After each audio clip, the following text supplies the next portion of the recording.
Good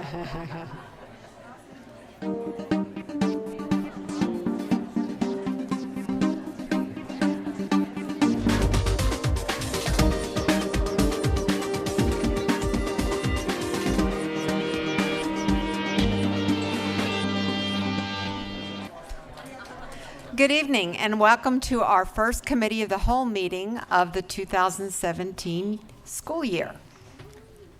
The Board of Trustees of Cypress-Fairbanks Independent School District is now convened in the Committee of the Whole meeting on Thursday, January 19th, 2017 in the boardroom of the Cypress-Fairbanks Independent School District Instructional Support Center, 10300 Jones Road, Houston, Texas at 6 p.m.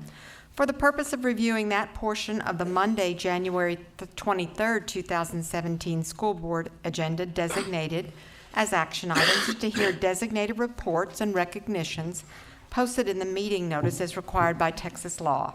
No action will be taken at this meeting. I want to welcome the members of our audience and our television viewers to this meeting of the Board of Trustees. As the Cypress-Fairbanks Board of Trustees, we are here to set goals, listen to reports, approve budgets, contracts, personnel appointments, and make policy for the district. It is not the role of the board to make day-to-day operational decisions. The management and day-to-day operations of the district are the responsibility of the superintendent. We have policies and procedures in place to resolve concerns and issues. This is a public meeting of the Board of Trustees, not a meeting of the public. Prior to this meeting, board members received information related to items on tonight's agenda. Agenda items will not necessarily be handled in the order listed on the notice.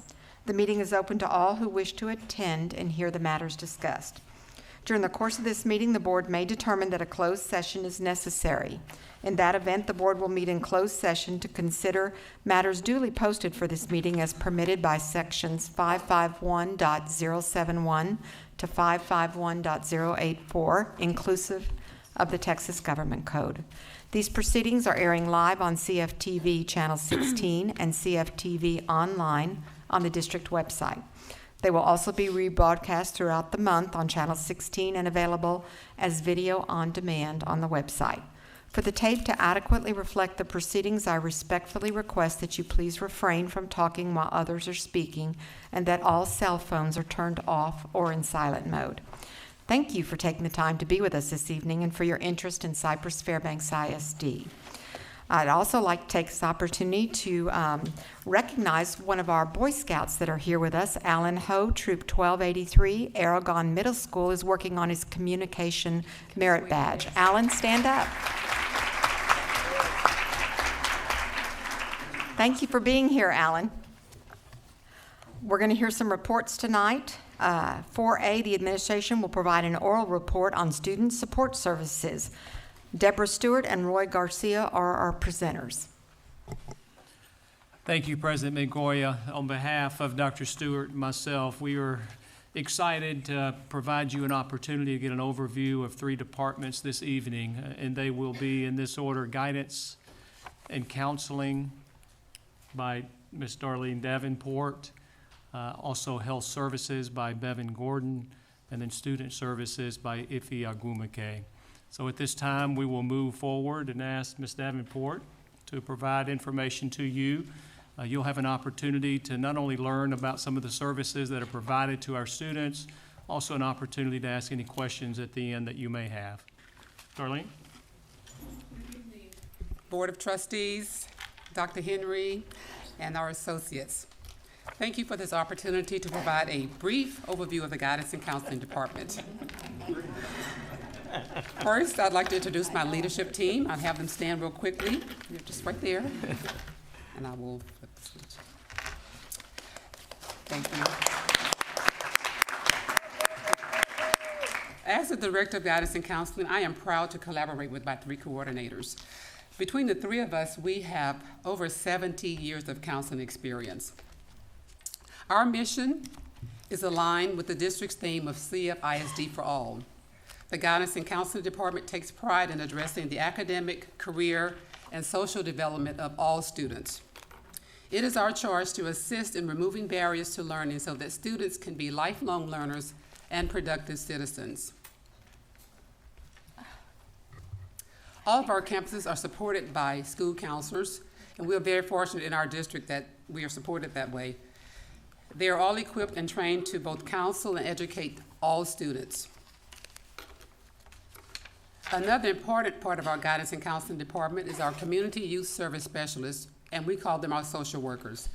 Our social workers are one of our primary connections to community resources.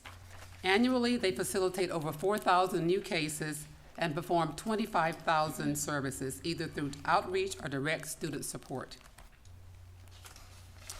Our counselors also provide many services. So far this year, they've already spent over 15,000 hours providing direct and indirect services to our students in 4 mandated state areas. I'm going to talk about a little bit about each one of those. They're called guidance curriculum, responsive services, individual planning, and system support. I'll share a little bit about each of those areas with you. The purpose of the guidance curriculum is when our counselors simply go in and help students with basic life skills. Some of the topics that they teach with the guidance lessons include character education, building healthy relationships, Red Ribbon Week activities, and suicide prevention. Last year, for instance, our elementary counselors provided over 10,000 hours of guidance lessons. They also held 11,347 individual counseling sessions. You can see they're very busy. The second area is responsive services. Again, this is a state mandated area, and it requires our counselors to respond to the immediate needs of students.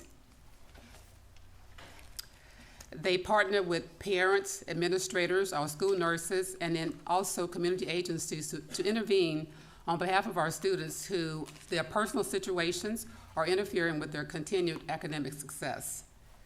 We are also fortunate to be able to assist many families with basic needs through the generous donations of some of our employees to the Guidance and Counseling Sarah Simple Fund. Last year, we were able to help over 200 families with uniforms, school uniforms, utilities, and gas. Crisis response is also a huge part of responsive services, and I'm proud to say that we have a very strong crisis response team. Our psychologists, our social workers, and my leadership team have formed a very strong team that's always ready to consult, collaborate, facilitate, and support our campuses through a crisis. The third mandated area is called individual planning. Individual planning is where we guide our students to plan, monitor, and manage their educational, career, and personal development. Preparation starts as early as elementary school, where we celebrate college and career, and continues through middle and high school. One of the methods that we assist students with preparing for college is our college night. Many of you may be familiar with this. We have over 200 colleges every year who attend our college night, and our parents and students participate. They usually show up in full force, great numbers. This past year, we started a new tradition by popular demand to start a 2-night college night to try to spread out some of the crowds. So we'll see how that continues. We also offer a very unique service in our district called transcript evaluations for our international students. You can see that last year we had over 520 international students who came through our office, and their transcripts were evaluated. And they really appreciate this service. You can imagine coming from a foreign country and not knowing our system of education, and so we're able to sit down with them one-on-one and provide them with that service. You can also see the countries where most of our students came from. We also, with our 8th graders, provide an opportunity for them to develop a 4-year plan. And every 8th grader in the district starts their preparation for high school. This plan allows them to personalize their high school career using our district-developed 8th grade advisory program. The final area that's mandated by the state is called system support, and this is the council's mechanism to provide support to the campuses through activities that indirectly benefit students and the community. One of the things that councils do that's called through the system support component is that they coordinate and facilitate lots of testing. One of those testing is advanced placement testing. And you can see that the numbers continue to grow every year. Last year was the biggest year yet, where we had almost 6,000 students taking 10,440 advanced placement tests. So that's our biggest number so far. That translates into thousands of college hours for our students and hundreds of thousands of dollars saved by our families. Another test that our counselors facilitate and coordinate is testing for our GT students. Coming this spring, they will be, especially in elementary, facilitating and testing over 3,900 students for the GT program. The importance of professional development can't be overemphasized, especially as our society continues to change. Our counselors have participated in a tremendous amount of professional development opportunities. Recently, about 40 of our counselors participated in a 24-hour crisis training certification from the National Organization for Victim Assistance. This means that they can be first responders in the event of crisis anywhere in the country. Some other professional development opportunities. We have partnered with our HR department to train new paraprofessionals and new substitute teachers, and to date, we have trained over 1,200 of those on child abuse, suicide prevention, and mental health awareness. Most recently, our counselors in middle school and high school and our social workers were trained on mental health first aid. And then this year, new for the first time, we have collaborated with staff development to implement an interactive online tool to train over 15,000 campus staff on suicide prevention and awareness. We're also proud of our Council Leadership Academy. We believe in continuing to grow our counselors and grow our own, so we've developed our own Leadership Academy so that our counselors can continue to be seen as leaders on their campus. Scholarships, we're very, very proud of our students and what they do to earn scholarship monies.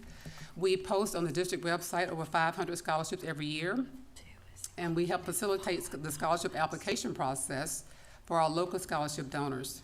Last year, as you can see, our students earned $66 million in academic scholarships and $33 million in athletic scholarships. So they were either offered and received that amount of money.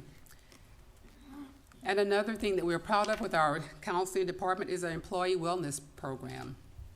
This is a vital service to our district through our employee wellness counseling.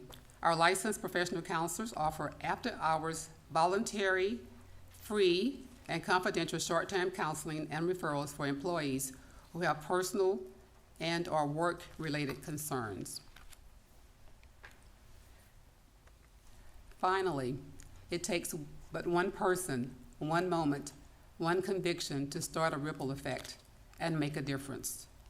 We believe that our counselors are that ripple effect, and they make a difference every day because they remember, as they're working with students, that every life has a story. And I wanted you to know that we do have fun in counseling. I do thank you for this opportunity to highlight briefly the Guidance and Counseling Department. Thank you.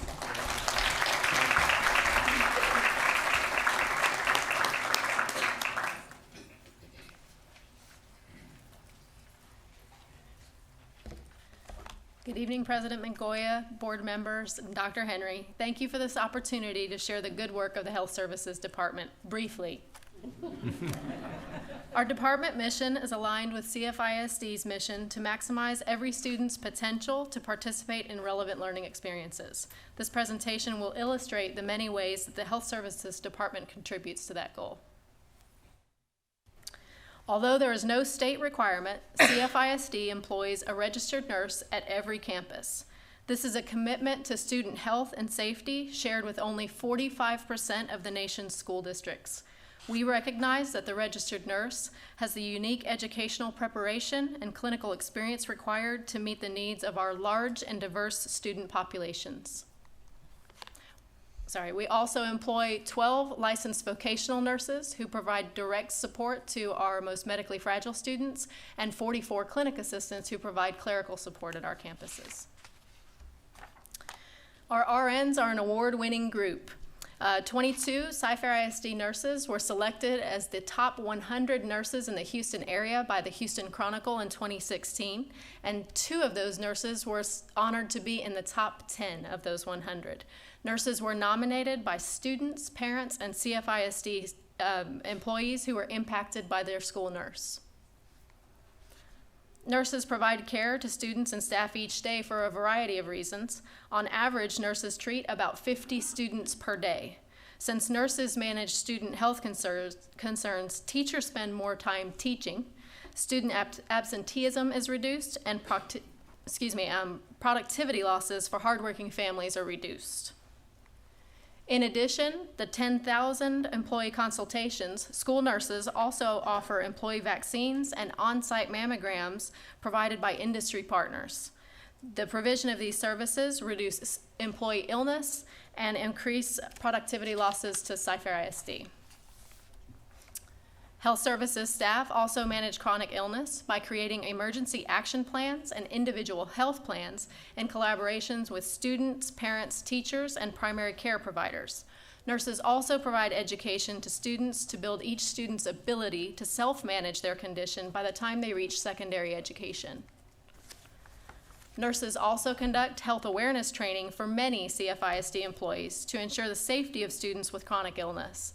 The best way to ensure positive outcomes for students during medical emergencies is to train all CFISD students to promptly recognize symptoms of medical issues and activate emergency action plans.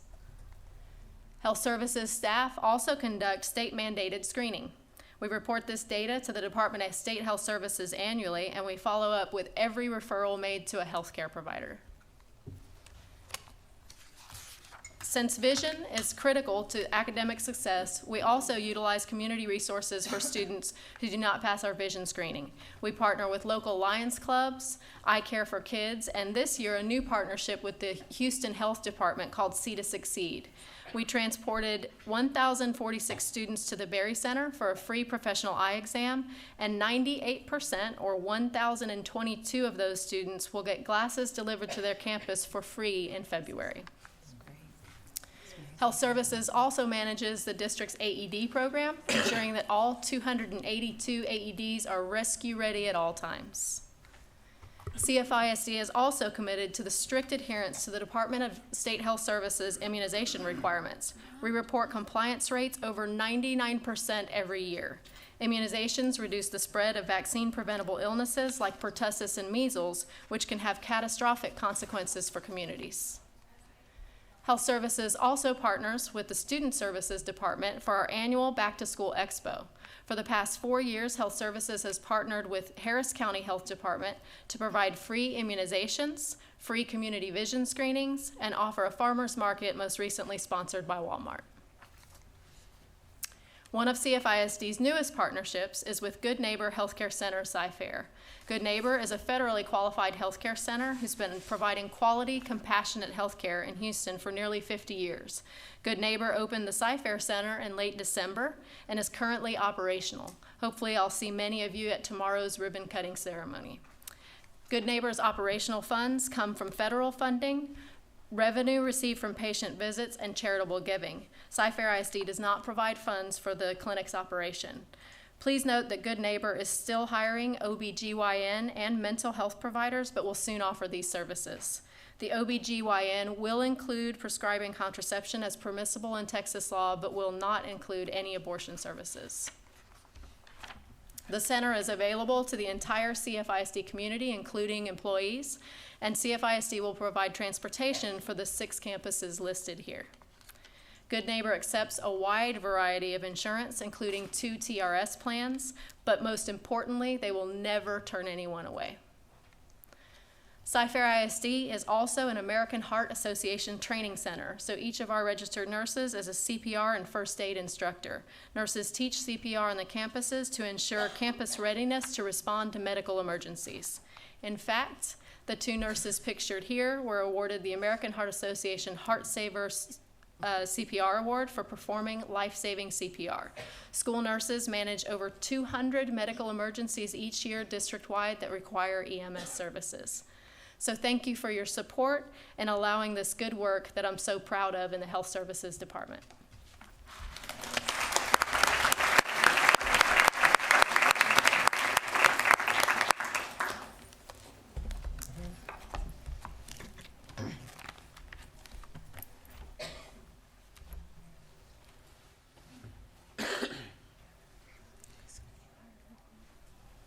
Good evening, President Mingoya, Dr. Henry, Board of Trustees.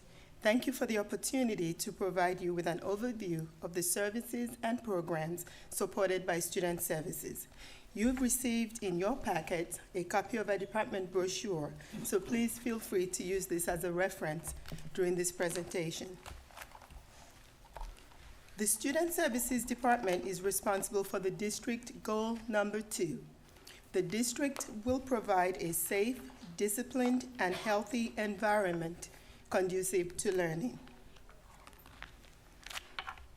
Our mission in Student Services is to provide high-quality support services and guidance that contribute to the overall success of our students, teachers, and administrators. Our support empowers teachers and administrators to make informed decisions that help to facilitate safe schools, attendance, quality learning environments, appropriate student behavior, teacher effectiveness, and overall academic student achievement. The Student Services team supports the district and campuses in 4 areas: admissions, attendance, and transfers, campus support and training, student discipline, and emergency management.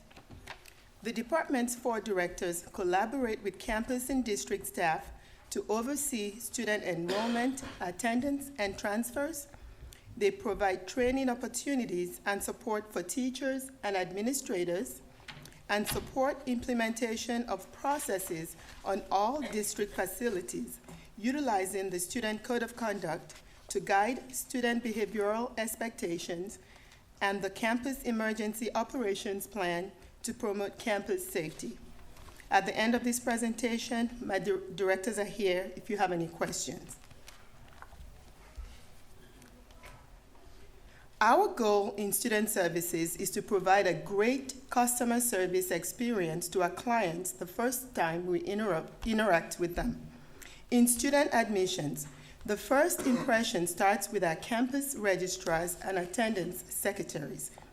As they are the front line at every campus, registrars and attendance secretaries receive ongoing training on positive customer service, attentiveness to every visitor or caller, knowledge and clear communication of information, and getting students enrolled promptly. In regards to attendance, currently, the district student enrollment is approximately 115,000, and average daily attendance is 96.4%. Campus staff are trained on compulsory attendance guidelines and do a great job of educating their communities and utilizing attendance incentives to encourage students to attend school regularly and on time. Student Services Admissions also supports the district transfer process through the open campus transfers, employee children's transfers, move-in attendance zone transfers, and move-out of attendance zone transfers. It is very important for us to give parents options for their child to attend school. In 2015-16, there were 17 campuses designated as open for transfer, and a total of 4,485 approved transfers district-wide. This year, the number of campuses available for transfers increased to 25, with 1,827 transfers approved for the first semester. Currently, there are 3,630 students on a transfer. Student Services provides staff development opportunities in the areas of classroom management, student behavior, and restorative practices and strategies. Each year, about 1,500 to 2,000 participants are trained. Currently, Student Services supports 72 campuses with the Positive Behavior Intervention Support Process, PBIS, with 32 campuses operating at level 2. Another support provided for campuses is project safety. All students district-wide participate in monthly lessons which address the issues of anti-bully and drug awareness. The department also offers training opportunities for associate principals and assistant principals to increase their skills and knowledge in the areas of restorative practices and strategies, coaching strategies and leadership development, Chapter 37 and the Code of Conduct, student behavior and support strategies, parent and community communication. To create a culture that fosters positive decisions, staff, students, administrators, and community members are educated and equipped with guidelines for student behavior based on expectations as outlined in Chapter 37 of the Texas Education Code. Campus administrators are trained to use the Student Code of Conduct as a resource with a restorative mindset when addressing student behavior. Each year, parents and guardians are asked to sign and return Code of Conduct acknowledgement forms. This school year, approximately 114,000 Code of Conduct acknowledgement forms have been signed and returned. Service for Success, a program available to students placed at the district ALCs, provide an opportunity for students who meet a set criteria to participate in approved community service projects to fulfill DAEP placements over the summer. Over the past few years, 165 students have taken advantage of this opportunity. Utilizing the campus discipline data analysis form as a reflective tool, campus administrators are trained to make data-driven discipline decisions by analyzing their campus discipline data each 6 weeks. The information on the slide indicates that district-wide, over the past 2 years, there has been an 11% decrease in discipline referrals issued to students and a 1.5% decrease in the size of the district's disciplined population. Now, moving to campus safety and emergency management. The 2005 Senate Bill 11 required school districts to develop an all-hazards approach to addressing and responding to emergencies. The 4 phases that must be addressed are mitigation, preparedness, response, and recovery. All instructional and non-instructional facilities in the district are required to have an emergency operations plan with procedures and protocols to address any emergencies that may occur. Casey Davis, Director for Emergency Management, meets with campus staff to review their plans to ensure completion and compliance and provides direction and training as needed. Campuses are audited on a 3-year cycle. All campuses are required to complete specific emergency drills each year. Over 1,000 drills have been completed this year. Student Services also monitors and provides training on Cypher tip line, an anonymous reporting system that allows users to submit tips using the internet, phone apps, or text messaging to report possible safety issues to staff and students. Last year, 677 tips were reported, and 200 have been reported so far this year. In our department, we appreciate the many opportunities we have to serve our community and make a positive difference each day. Some of our department highlights include, as Bevan mentioned, our annual Back to School Expo. This year, we proudly served 4,234 attendees. Services provided included student registration, immunization, athletic physicals, school supplies, vision screening, to mention a few. Last year, with support from our campuses, 1,600 students identified as homeless students received a variety of services through the TextShep grant. Support provided includes school supplies, PE uniforms, participation in the spring break tap camp, and counselor support. This year, over 1,000 students have been identified so far. Also, our department, in collaboration with the entire ISC West, participated in a canned food drive which helped provide 50 families with Thanksgiving meals this year. A holiday party was also organized for 21 of our students residing at the Mission of Yahweh.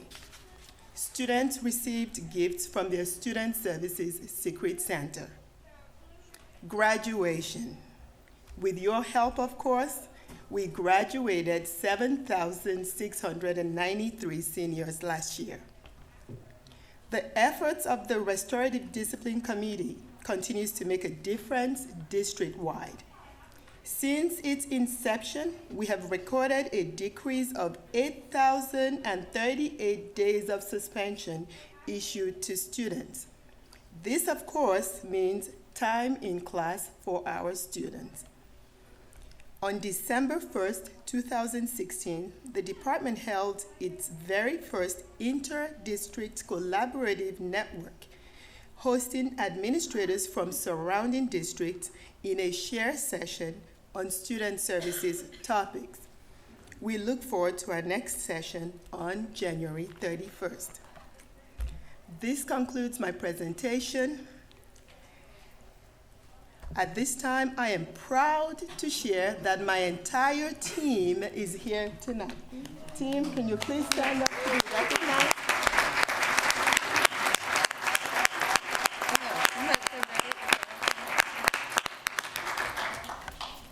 On behalf of my team, I thank you so much for this opportunity.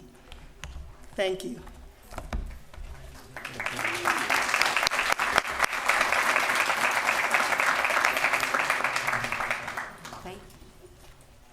Thank you very much, all three of you. That was a wonderful presentation. I know that the work you do is one of the reasons our kids are so successful, and I think all of us appreciate that and appreciate everything you do for not only our students but our employees. So thank you again. Are there any questions from anyone on the board? Okay. Not really a question, comments. One, I, like everybody else on the board, would echo exactly what Ms. Mangoya said. The president summarized it in an excellent fashion. I would also like to commend senior management, but also the prior board members who set in the policy that has been continued now for decades of having professional talent where the need arises. It makes a difference. On leadership, TASB, as some of my colleagues discovered when you go around the state, not all districts believe that you need to allocate those resources to have the professional talent available at every campus. And I'm proud of the fact that that's one of the trademarks of this district from top to bottom. And it's continued as senior management continues. I appreciate that ongoing approach. And clearly, kudos to all three groups. Y'all have done an amazing job.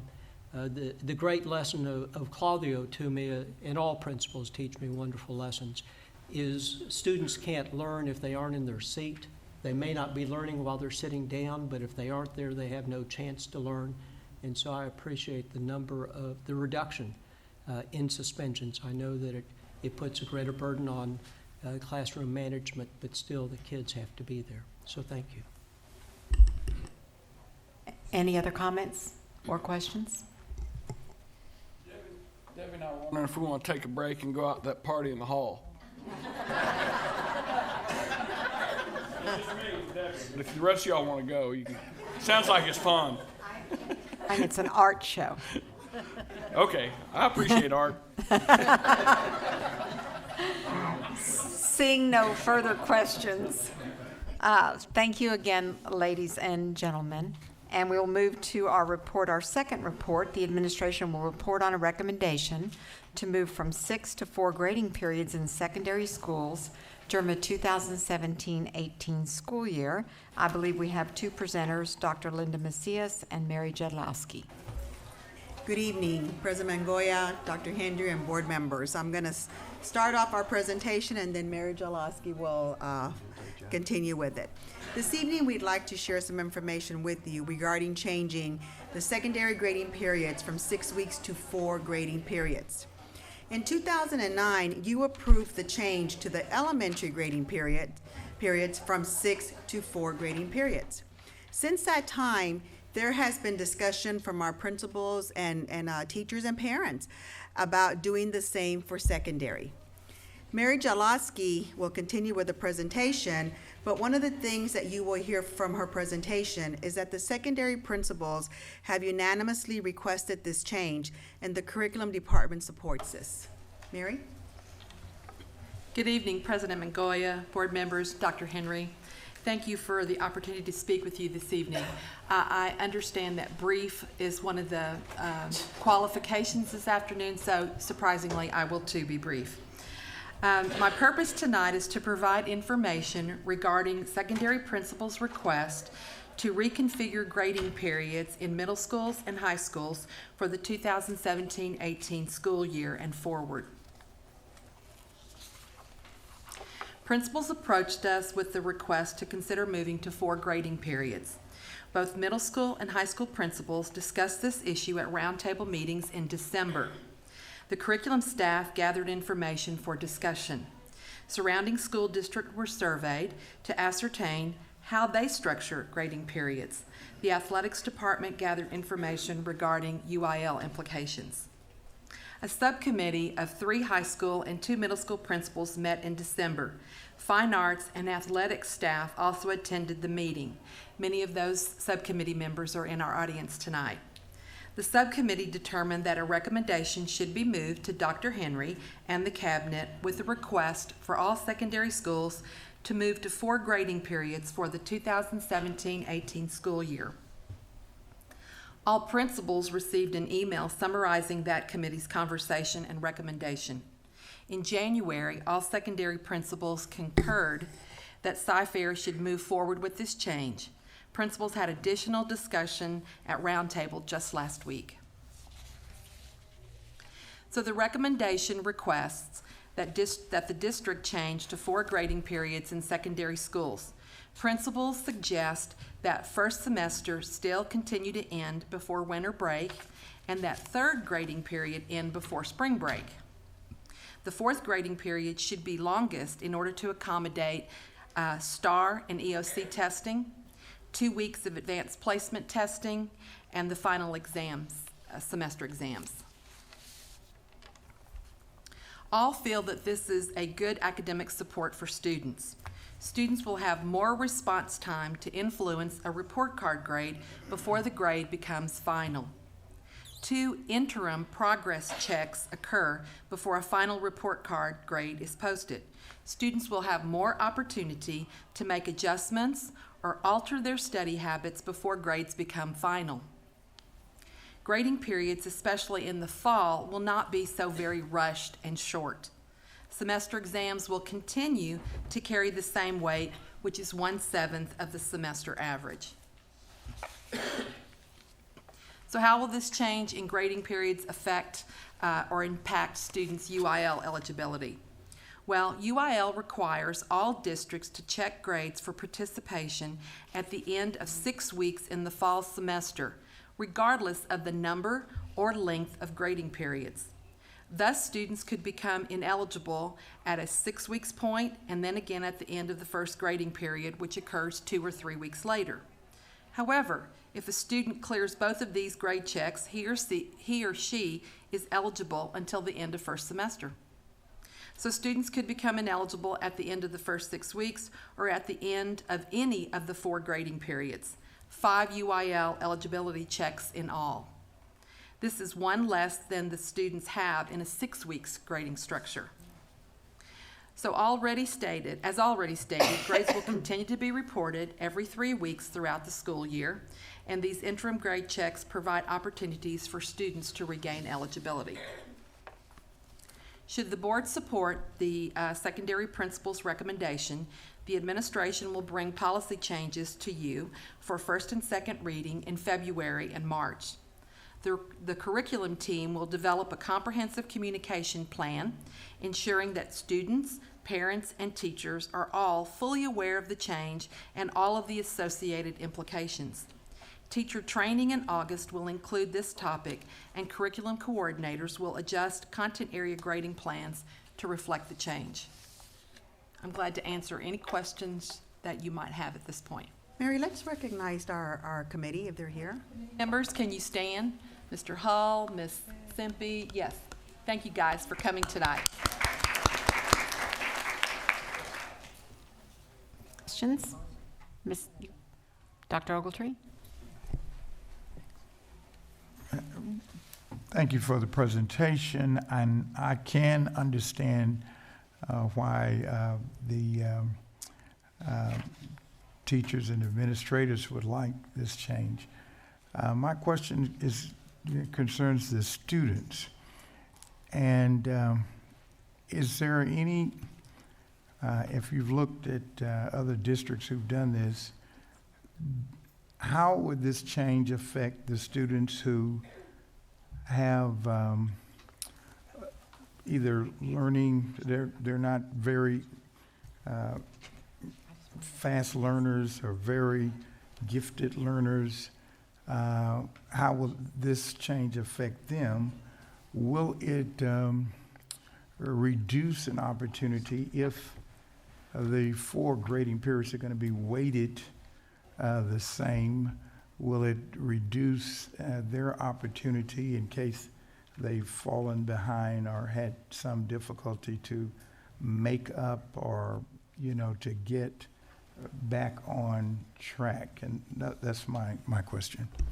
Well, we've been doing this for a while in elementary schools, and it's provide very positive results academically for our elementary students. And I would defer to Dr. Macias for further detail there, but I think it's been very positive in our elementary school environment. Additionally, Dr. O, the teachers will be reporting grades every 3 weeks, just as they do right now, or in this current structure. The difference is that there are 2 less hard stops. Where the report, it's a mark in time, and you don't have an opportunity, the student doesn't have an opportunity to respond to the progress check. So I've talked to curriculum staff members in other school districts that are in this, that are already in a 4 grading period system, and they say that it's a positive thing for students at all levels, both advanced students, struggling students, all students across the board. Dr. O, actually, this is very beneficial for our struggling students because it allows more time to actually get deeper in the content and more opportunities to actually learn the content and even do some retesting for them as well. So this is really a positive move for our struggling students.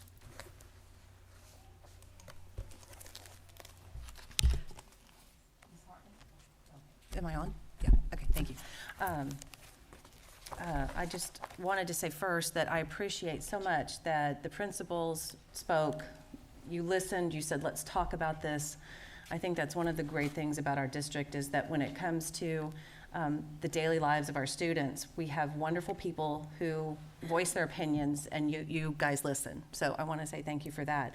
And I would join in what Dr. Macias was saying. As somebody who was just teaching at Lone Star and hurrying to put in final grades and doing all those things, I have a whole semester to reach those students, to help that person who find that student who's struggling a little bit and kind of, reel them back in and support them. And so I think this would be very beneficial in giving our struggling students a little bit extra time. You explained the UIL very nicely, because I know that's a big thing. Our students are always like, okay, when are they going to check my grade, and when am I ineligible, and when can I get back? Mm-hmm. And so I think this will be beneficial for all. So thank you. Thank you.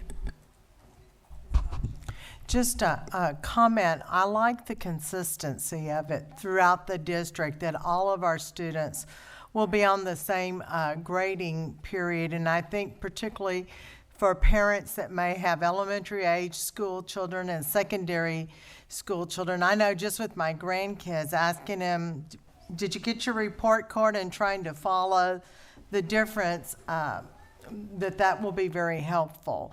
The other thing is I can see the benefit to the student of having a longer grading period, and it would give them the opportunity, if they fall behind, to make up. I think it's a very positive change. Thank you.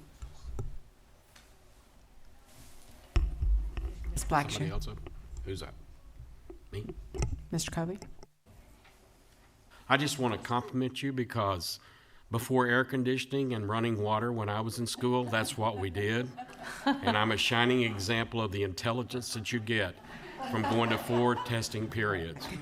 So I'm very tickled that we're back at that. Thank you. Great.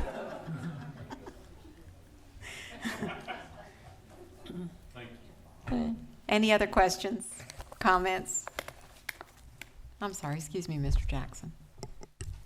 I'm going to repeat a question that Dr. Ogletree asked a year or two ago that I thought, in reflection, was rather prescient. What impact is this going to have on Windfern and the manner that when their kids come in for credit recovery? Mr. Jackson, Windfern was on a 4 grading period or quarter system last year. They've moved to 6 this year in their change to match the standard campuses. And honestly, Martha and the staff are thrilled that we're considering going back to 4. So they will go back to what they have done long-term and what they feel most comfortable and successful in. Mr. Ryan? Does this, and I don't know, that's why I'm asking this, does this push back anything as far as when students will get their class ranks and be able to apply for scholarships, things like that? Does it move that back at all? Because that would have a negative impact, I would think, or what's it do on that? No, sir. We rank 9th, 10th, and 11th graders at the conclusion of each of those years. 9th grade, end of 9th grade, we rank 10th grade, 11th grade, and we do seniors at mid-year, and then again in the spring for graduation, and we'll rank at the very same time. It won't impact that at all. Okay, great. Thank you. Thank you very much, Dr. Macias, Ms. Jedlowski. Thank you. All right, we'll move to our action items. We'll review and discuss but first consensus and then non-consensus. 6A, the board will consider approving the tax refunds of $500 or greater for Cypress-Fairbanks ISD. B, the board will consider approving the minutes of the December 12, 2016 regular meeting. Any need for either of those items to be removed from consensus? Seeing none, let's talk about some of these items that we might want to move to consensus. 7A, the board will consider awarding bids and contracts and/or authorizing purchase orders as recommended in the posted agenda item. 1, algebraic reasoning textbooks. 2, audio enhancement, 2,500 plus classrooms district-wide. 3, audio-video upgrades to the Berry Center Arena. 4, bark mulch. 5, career and technology equipment repair service. Any questions on any of those items? Can that be moved to consensus, everyone? Great. All right. 7B, the board will consider adopting the One Voice Public Education Resolution for the 85th legislative session. And this is a resolution that you do have a copy on your desk. That is a group of school districts in our area, including ourselves, but many of our neighboring districts. I believe it's 6 or 7 of our neighboring districts have been working on this resolution. Unfortunately, we don't have all the backup for this, so with everyone's permission, we'll keep this off consensus, provide some additional backup, and vote on that on Monday. Would that be agreeable? Any questions just today that you might want to ask Mr. Covey or myself? Does Bob have anything to do with this resolution? Actually, I'm sorry? No, go ahead. But, did you, okay. Okay, about 2.5 months ago, I was contacted by Katie and by Fort Bend, who were preparing for the legislative session, and we were certainly ahead of the ahead of them because our CLC had come up with their resolutions, which we approved and went with. So we had our first meeting back in December, and everybody brought their resolutions. And there were, at that time, Klein, Spring Branch, Cy-Fair, Katy, Fort Bend, HISD. I'm trying to think, there was one other. Anyway, there were 7 of us, I believe. Oh, Spring Branch and Spring. And we put all of our resolutions together, and we found that there were 3 common that we felt like were where we could put all of us together. And the thinking was, and it's not to take away from Cy-Fair going after their resolutions, but the thinking was is if we put out some information saying we've got 7 districts or 9 districts and we represent 500,000 students, that might make a little bit more of an impact on our legislators. And if legislators saw that it was not just their district that was complaining or asking for something, but it was actually a number of the districts in their area, and the legislatures actually realized that the students represented 1 to possibly 2 voting parents, that they might take a little bit better look at what we were asking.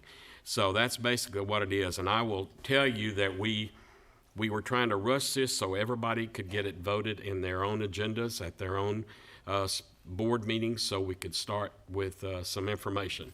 There is already, Fort Bend has put together an advertising little brochure.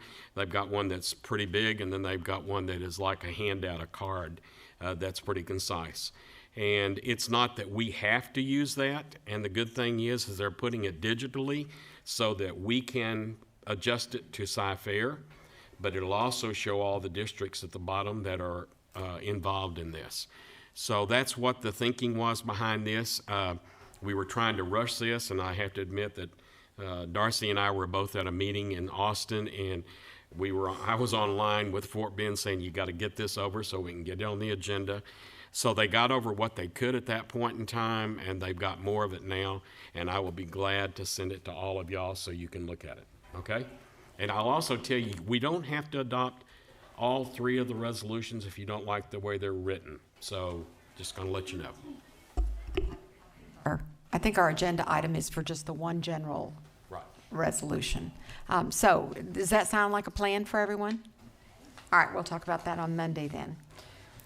C, the board will consider approving the calendar committee's recommendation for the 2017-18 calendar, and I understand we have a brief presentation from Dr. Macias on this.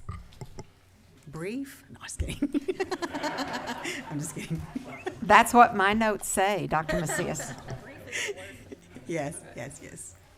Good evening again.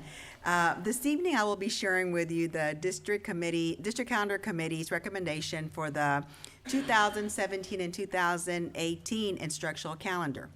The committee included teachers, campus principals, parents, community members, and district staff. 36 members participated on this committee, and some of the committee members are here with us, I think representing each of the different areas that I just mentioned. So if you served on the calendar committee, will you please stand to be recognized? Yeah. Thank you. I'd also like to take a moment to thank Dan McElduff for co-chairing this committee with me and guiding us through the calendar process. And he's over there way in the back in the corner. And so thank you, Dan. Before I walk you through the proposed calendar, I'd like to provide you with an overview of the process that we use for developing the calendar. You may recall from last year that House Bill 2610 mandated that instructional time for students be counted in minutes. So specifically 75,600 minutes instead of the 180 days required in the previous legislation. And an instructional day must be at least 420 minutes. Ours is 435 minutes. Additionally, no more than 4,200 minutes can be waived for additional staff development. In Cy-Fair, historically, we have requested 3 additional professional development day waivers for a total of 1,200 minutes. And in addition to that, although we have a day that's 435 minutes, if we're taking a professional development waiver day, that day can only be counted for 420 minutes. So you do a lot of math here to figure out the minutes for the calendar. Yes, sir, we are. But the change to minutes was actually an attempt to provide districts with some flexibility in developing instructional calendars, and also to address instructional time due to inclement weather days. You might recall for a while that we were having a lot of weather days. But the fourth Monday in August still remains the earliest that a district may begin school. The first day of school cannot be before the fourth Monday in August. And also, the law states that districts cannot end school before May 15th. So those are some parameters actually that are part of the law. You may also recall that although the instructional time for students has changed to minutes instead of days, based on statute, that is not the case for teachers. Teachers must still work a 187-day contract. The District Instructional Calendar Committee took into account the parameters that I'm going to share in just a second with you in developing the calendar for the next school year. But other things that they considered were areas such as the state assessment calendar. We wanted to make sure we weren't scheduling a holiday on a day of a STAR test. Historical data regarding absences for short weeks. The teacher, administrator, staff development survey that I'll talk to you just a little bit about that. And input from other Region 4 districts regarding specifically spring break, because we do have teachers who live in other districts that work here. So and other districts have our teachers as well, or our citizens as well. So we wanted to make sure that we were in line with spring break in our surrounding school district.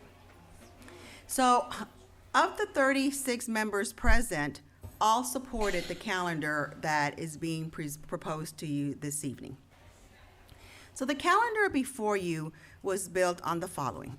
Again, 435 days of instructional minutes in the school day. The first day of instruction would be August 28th, which is the fourth Monday in August, and you'll see that noted in purple. Students and staff holidays are noted in blue. And please note that the calendar continues to provide a week at Thanksgiving, which was very important to our committee and in surveys that we've done in the past. And that would be November 20th through the 24th. 2 full weeks for the winter break. So December 22nd through July 5th, with students returning back to school. I'm sorry, January, thank you, Dr. Hendry. That would be a long break, wouldn't it? I'm gonna say that again. 2 full weeks of winter break. Start with these. That would be from December 22nd through January 5th, with students returning back on January 8th. Now, I'd like to point one thing out. You notice that teachers would return back on January 5th. And there's actually some options there for our campus leaders. Some of our campuses like to have the teachers return a day before the students, and they do different things such as data digs or other preparations for the kids. And some of them like to use that day as a time equivalency day, so teachers maybe came to a training in the summer and we're trading it for this day. So this is an optional day for campuses. They will choose how they use that day that works best at their campus. Spring break on this calendar is the week of March 12th. And that is in line with Lone Star College and, as I said, the surrounding school districts.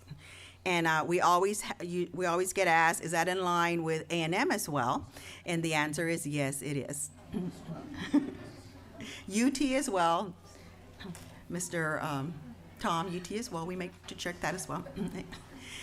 Labor Day, Martin Luther King, and Good Friday, Memorial Day are all student and staff holidays. Those 3 additional professional development days that I talked about, those are October 9th, January 5th, and February 19th. So these 3 days actually are part of our minutes that we actually are counting. But again, they count for 420 minutes per day, not the 435. 2 inclement weather days are included in the calendar. So, and this is it is exactly the same as what we have in this year's calendar. So if we had 2 days where there was bad weather and we had to cancel school, we wouldn't have to make up those days because the minutes are already embedded in the calendar. If we had a 3rd day, then we would have to talk about that.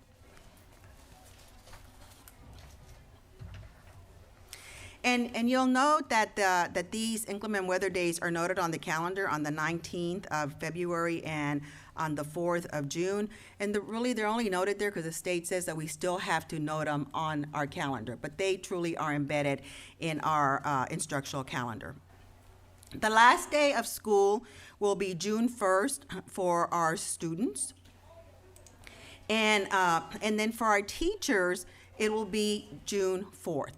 And again, we will visit with our campus about some flexibility there with that last week, assuming that we do not need a 3rd day because of the weather, because of inclement weather.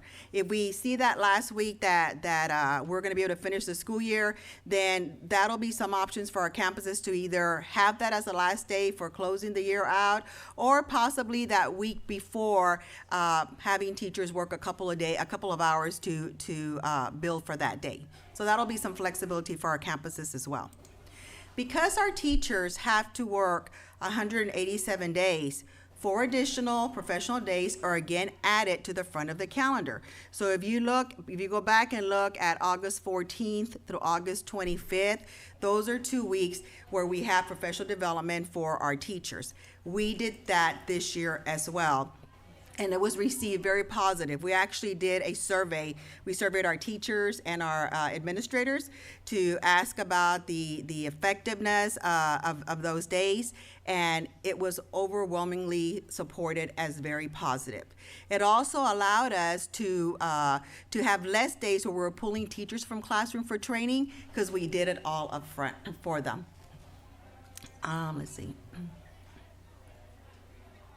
And that really sums up what our proposed calendar is. I will be happy to answer any questions you may have. Yes, ma'am. Oh, sorry. Macias. I don't call it right. Dr. Macias, I was just a little curious looking at the calendar. I know this year we were so excited that we would be finished before Memorial Day, and next year we will not. And I was just curious as to the committee's thinking on that, since the students will be out of school until January the 5th, and I'm thinking if they went back on the 2nd, then they would be done by Memorial Day. The other side of that too is being out that first week in January. Typically a lot of parents may take vacation while their kids are out of school between Christmas and New Year, and I'm wondering if the committee considered if that might create a hardship on some parents as to what to do with their children when they return to work on January the 2nd and their kids are out of school that entire week. Ms. Black, to your first question, the reason that we're not able to end by Memorial Day this year, like last year, has everything to do with the required start date. Last year, that last Monday fell in the I think the 3rd week of school, the 22nd, the 3rd week, and this year it falls later. So for the next couple of years, it'll be extended a little bit more. We also went back and looked at historic data with how of what we've done with the winter break, and there have been several years that we have had this type of calendar where we go to the first week in January.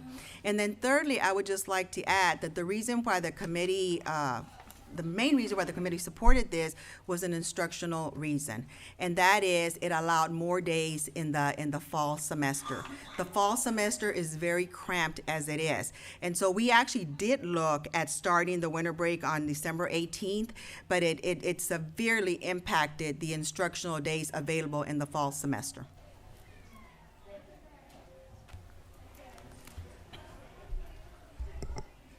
With the grading changes that Mary just proposed to us, and I understand that first semester it'll be done by that Christmas break, how will the grading fall in line with that week of spring break, if that makes sense? We're still working all that information out, but I can give you a little bit of what we're looking at. The grading, again, the first semester will still end at by December 21st. So the first semester ends there, and of course the second semester ends the last day of school. The third grading period would probably end by March 9th. So that we would be able to complete that before spring break. Is that, Mary, am I correct? Yeah. So we complete that before spring break. And it makes the fourth grading period longer, but again, as Mary mentioned in her presentation, we have AP testing, we have EOCs, we have some finals exams. There are many days that are impacted with testing in that last grading period. No, that's great. I mean, I just don't think with having had 3 high school students coming back from spring break and taking tests, doesn't work out well. It's something about the genetics that I passed down or something. I'm not sure what it is. And that's what the committee talked a lot about, Mr. Ryan, that they wanted the I'm sorry? Oh, Barney. I'm sorry, Barney's being funny over here. The committee talked a lot and discussed a lot about being able to have a clean and before the winter break, so that both teachers and students could enjoy their break, and having a clean end right before spring break, so again, they could also enjoy their spring break. That's awesome. That's a great job. Thank you. Thanks, Mary. Dr. Ogletree? With this schedule, when will graduations take place? I'm gonna ask Dr. Stewart to help me with that. We already have the proposed dates for graduation, but they would fall on the last Saturday, Friday, Wednesday, Thursday, Friday, and Saturday of the school year. It would be. Just like they do now. Currently, as what it would be Winfern on Wednesday the 30th, and then the 31st, there would be 2 graduations in the afternoon and evening, and then 4 on Friday and 4 on Saturday, the 1st and 2nd of June. Absolutely. Thank you.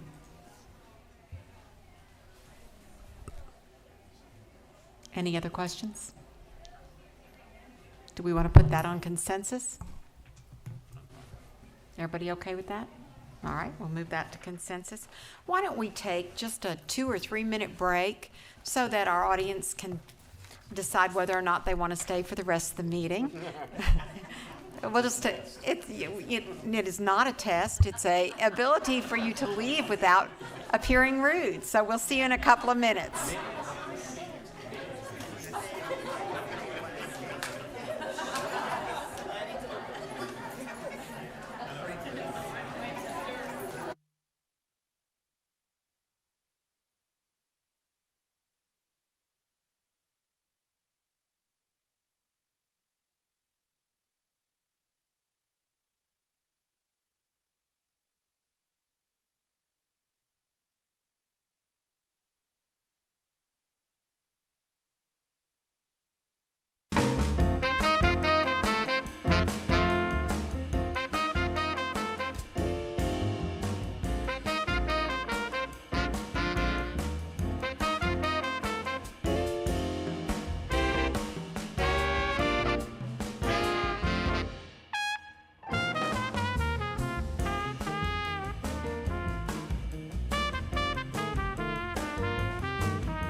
We're going to start in just a minute.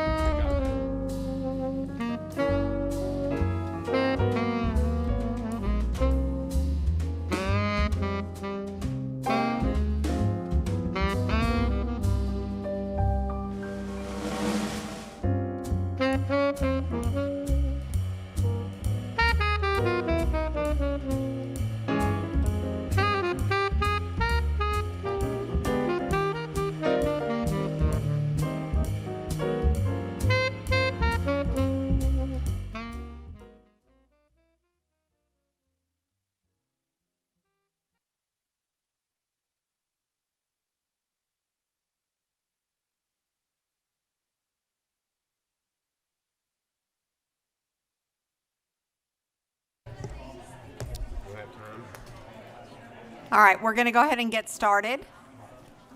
Everyone find their seats. Can you? All right, we're back on 7D. The board will consider approving a resolution concerning the A through F accountability rating system for Texas public schools. Any questions, any board members? You have the resolution in your package. Mr. Jackson?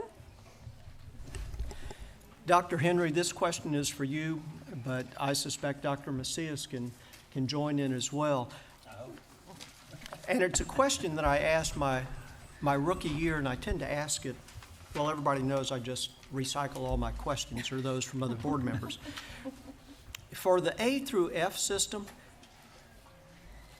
this was passed out of Austin, so is there correlative data that shows that an A through F system leads through success in college or later in life? Not that I've ever seen. No. The short answer would be no. I don't think there's any correlation at all. In fact, I would say that one of the most startling results of the current A through F system is that a school district that has an average ACT score of 28 with their senior class scored a C in that area. So and their college bound rate is 99%. So I would say that's just one small example of there's no correlation. I would make one other comment. I did kind of tear apart some of the numbers on this. Cyfair, although I am totally against this system because I think it's badly flawed and there's no evidence that I've seen that it has worked anywhere that it's been implemented, but I will compliment Cyfair. Cyfair, even though you may not like the evaluation, it only makes sense on a relative basis. Compare it against the 10 largest districts in the state of Texas, the only one that outpointed Cyfair when you allocate 55%, 35% is one district that gets over $800 more per child and has a much lower level of economically disadvantaged students. So I'm not real certain how you guys do it, but clearly it shows that this district continues to perform at the highest levels. I would also mention, and part of the reason why I'm going to vote in favor of this, today I received 2 robocalls that were pro-voucher. It is my belief that this A through F system is tied merely to the promotion of vouchers. So if anybody wants to go to the voucher rally, it's happening next week. Thank you. Any other questions? Mr. Kobe? Just to kind of piggyback onto what Tom just said, and that Ms. McGoy and I went to a conference in Austin this last weekend on excellence governance, and one of the things we were pleased about was to see that we actually are doing things very right here in the school district. But it was also, there wasn't a single person there that thought the A through F was a good accountability system. And I will also say, including the education Mike Morath, who has come to TASB twice trying to get guidance and advice from the school districts as to how to set this up. And when challenged about whether this was good or not, his only retort was, I can't tell you that, I can just tell you it's law and I have to try to implement it. So I feel like it's one of those things that we're going to really challenge, and that's one of the things that One Voice is trying to challenge. And I think every district in the state that I've ever heard from is against it. So it's, I think it was a legislative move, pretty much along what you're saying. And sadly enough, I think a lot of people just weren't paying attention, so. Any other questions? Mr. Jackson? I don't mean to get up on my soapbox, but it's there. I am offended at being called an educrat, being a non-paid volunteer. In the same fashion, I was offended when pre-K was labeled godless and socialist. I'm offended again, and it seems to be coming from the same neck of the woods. In a similar fashion, I, for one, will not be running for the hills, as was said in Austin, and I suspect none of my colleagues will be running for the hills either. Thank you. I just needed to have a couple of parting comments. Thank you, Mr. Jackson. I expect all of us will be in Austin expressing our opinions to the legislators and making sure that they understand exactly how we feel. Well said, Tom. Very well said. All right, would we like that on consent, or would we like to vote on that separately? I'd say separately. All right, we'll keep that separate. I like that. Puts a lot of emphasis on it. All right, we're going to talk a little bit about some boundaries now. The board will consider the administration's recommendation for the establishment of attendance boundaries for Hoover Elementary and Wells Elementary and the rezoning modifications for the 2017-18 school year of multiple attendance zones. Now, I think I'm going to go ahead and read F at the same time because that might be part of that. No? Okay. All right. So we're going to have a presentation starting on that with Teresa Hull and Christy Giron. Just let Ms. Giron get started. This is just our final recommendation to you over the boundary modifications that we're recommending for the opening of Hoover, Wells, and then the Matsky replacement campus. And really, there have been no changes since last month. But Ms. Giron's going to give you just kind of a brief overview and then provide you the opportunity to ask any additional questions. Good evening, everyone. Tonight I hope to share with you my final presentation for the 2017-18 elementary school and middle school boundary lines. And in honor of Martin Luther King Jr., I also have a dream that these final boundary recommendations for the 25 elementary schools and 2 middle schools will be approved by the board and accepted by all those affected. Okay. Our final recommendations do not include any new recommendations since our last meeting.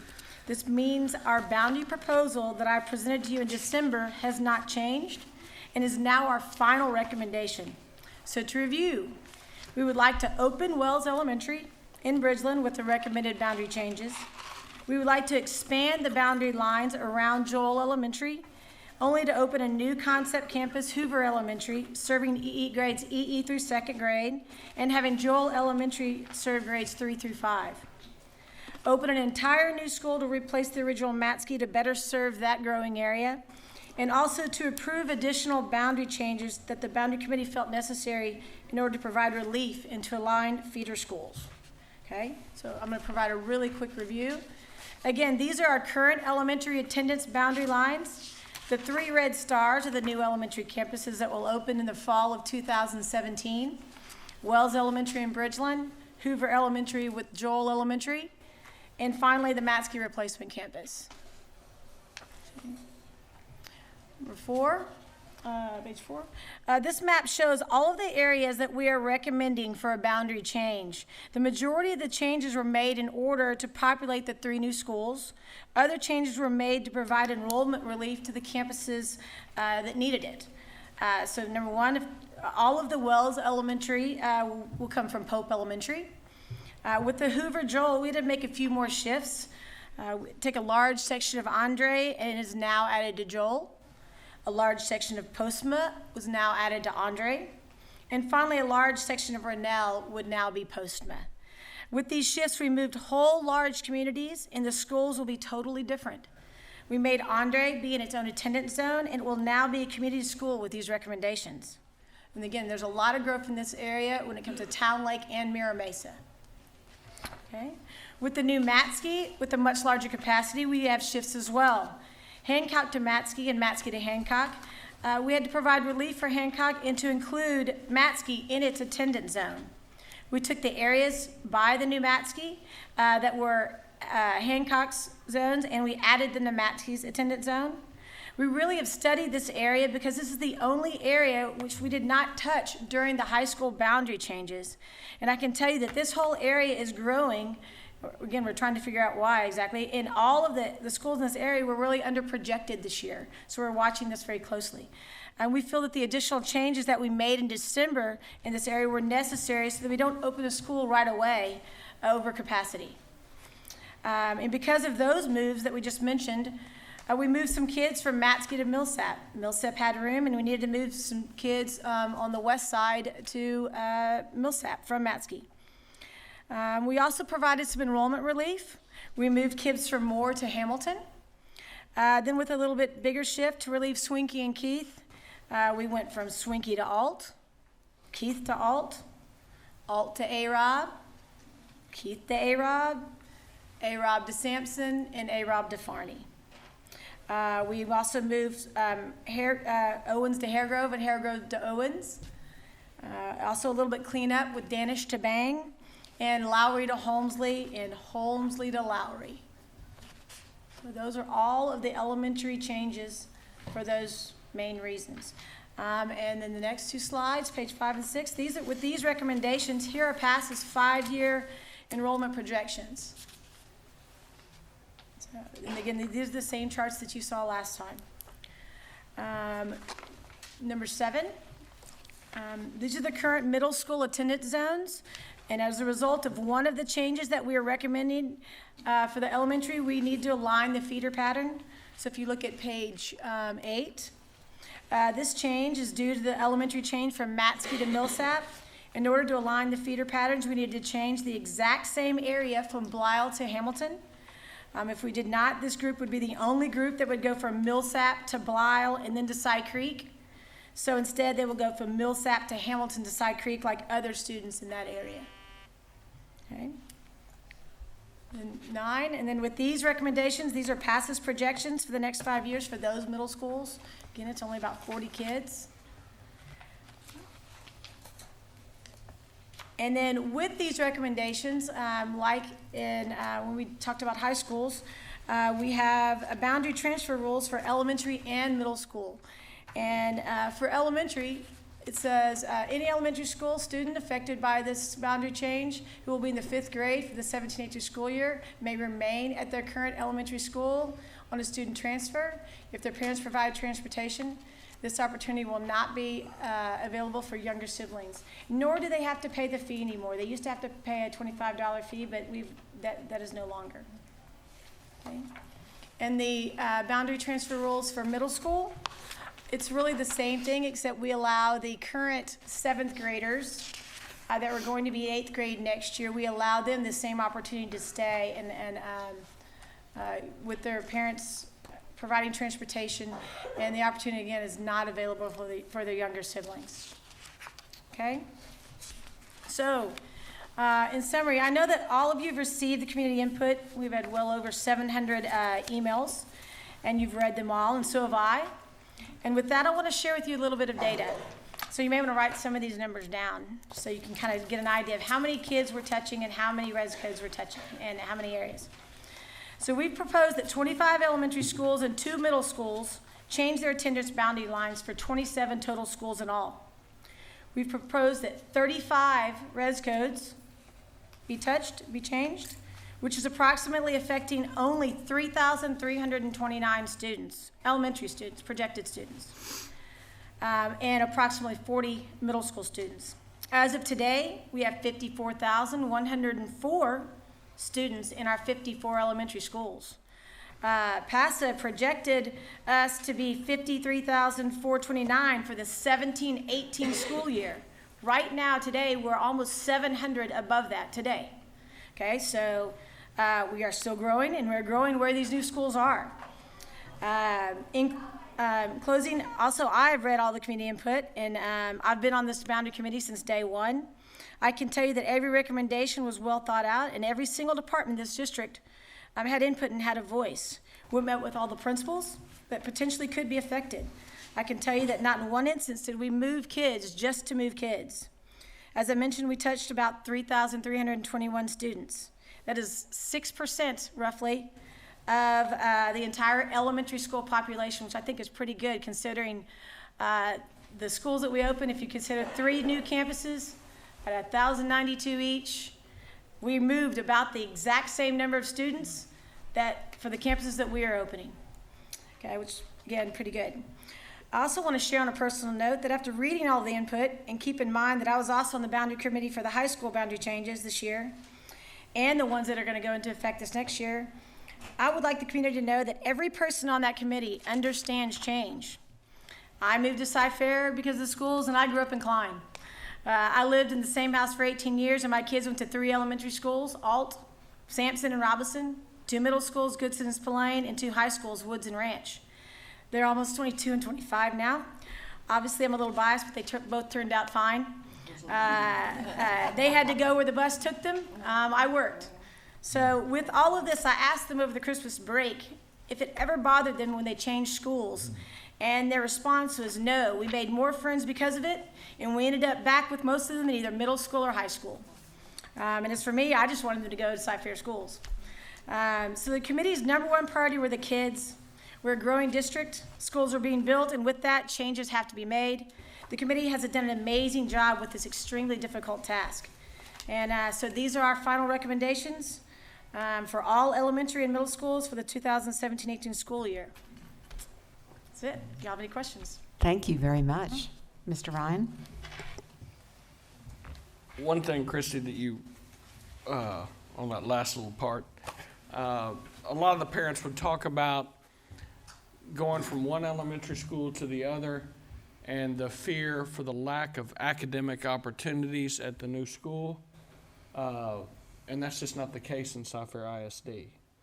And so I think that should be pointed out as well. We're not taking a child from one school and saying, oh, you have to go over here to this inferior school where your child will not learn these things. That's not the way we do things in Cypher ISD. So I commend you guys. Y'all did a great job. This was not, in probably the 17 years I've been on the board, this may be the hardest boundary change I've seen, and you guys did an awesome job. And I'm kind of laughing at the fact that the administration wanted to bring this vote around during Board Appreciation Month on boundaries. That's awesome. That's awesome. I'm feeling the love right now. Feeling it. Ms. Blackshear? The things that I consistently noticed through the comments or a common thread on some was that they had recently moved and bought their homes because of the school, and they were promised that their child would attend that school. That promise came from a realtor who wanted to sell a house and who was not in a position to make that promise to the new buyer, to the homeowners. And, going forward, I would hope that realtors would be more cautious in making those promises because, as we've noted tonight, we are a growing school district, and none of us like to change kids and change boundaries, but it goes along with a growing district. I can tell you that daily we receive calls with that exact same statement that the realtor told us, and Blanca and Laura and Tracy do a great job of continuing to send them accurate information and to please stop telling them the wrong information. And it's unfortunate. Any other questions? Ms. Hartley? Christy, I kind of echo what you said. I was a child who went to Matsky, Adam, Millsap, and I guess I'm okay. But some people, my husband might disagree. But I also was the parent who had a child who was at Alt, and then we opened Swinky, and I said, no, you're going to Swinky with your sister, even though you're a 5th grader, because it was the little one's kindergarten year, the only time they'd ever be in a school together. What I saw from that, and then she was at Spillane and then had to go to Salyards, this one child. And that's my child who likes structure and who needs everything in a certain way. Life is not that way. And these little things in a loving environment, these changes in a loving environment like all of our schools have, can actually, I feel, just help these children to mature and learn how to deal with things maybe later in life. And what a great environment to do it with our Cy-Fair teachers. So, thank you. Receiving principals have just done an amazing job of welcoming these communities and that are going to be going to the new schools. They open arms. Dr. Ogletree? I wanted to echo what Don said about our district, and that each and every school we try to have very excellent superior staff. But I think on top of that, the message needs to go to our parents that if they put that amount of energy that they have in the suggestions of where they want their child to go to school, if they would put that energy into that new school that the student is being assigned to, that they will help make that school what they want for their children, that it's a community effort. The school is going to be staffed properly, but as parents, if they would walk alongside the district and with their student, that school can be quite a school, even beyond their imagination. So I hope our parents will buy into that. Change is difficult. I went through it with my children and with my grandchildren. In fact, the last time we made boundary changes, my son, who would go to the bus stop with his young daughters, after we made the change, the neighbors wouldn't speak to him anymore. So we all go through that. But if the parents get together, I mean, it's going to be a marvelous school. Mr. Covey? I'm just going to confirm what you were saying, because, I mean, I was raised in, let's face it, in a small town, you've got one school, and that's what you go to. Sometimes you'd like a choice, but that doesn't work that way. But my 3 sons, all of them changed schools at least 4 times. And it was not, I don't think we ever found the next school to be less than what we had already been in. And I know I saw them develop friendships. And I think really when it boils down to, kids seem to be able to acclimate faster than parents. And I'm talking about myself as well, because I'd get real entrenched with whatever elementary that they were in, and then I would have a hard time making a change. But I have to agree with Dr. Ogletree. If the parents put as much energy into supporting their kids and making these changes, and we're talking about 6%, that's not that much, but it will really help out. So, thank you. Mr. Jackson? First, I'd like to say good job on this. It's a lot of work, a lot of time and effort. As Dr. Ogletree said, change is often difficult to accommodate, but change is a fact of life in a fast-growth district. This is primarily, the changes here are elementary schools.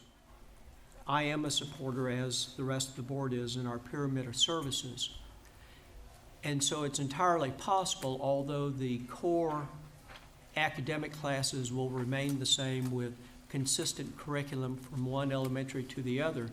Dr. Macias, isn't it possible that we can transfer those students who would be receiving services, say at a Title I campus, if they were transferred to a non-Title I campus, some of those same services would no longer be available because the resources would not be allocated because of the manner in which we allocate resources? Mr. Jackson, I think that one of the things that we have to keep in mind is that we provide support to all of our campuses, whether they're Title I or not Title I. It may not be in Title I in the form of Title I funds if it's not a Title I campus, but it might be in the form of state comp ed funds. We provide retired teachers as tutors. We provide other volunteers. We provide even some additional teachers when the need is. As you know, our district focuses very much on data. And so if we're seeing that there are kids who need support, we find a way to provide that support. So even though it's not within the standard structure, you still seek to accommodate those changes. This ties into the same question I asked back 2 months ago, the identical question, and we certainly heard some in parent, or rather citizen participation, the same concern being echoed in what you're saying is you will be responsive to the changes. 6% in the grand scheme of things is not much unless you're part of the 6%. Then it becomes 100%. Correct, and as I said, we provide, for example, we provide reading specialists at every single campus, Title I or non-Title I.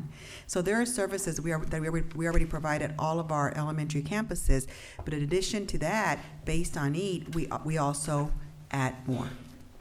Very good, thank you. Is it the board's pleasure to have this on consent or non-consent? None. Okay, that'll be on non-consent. All right.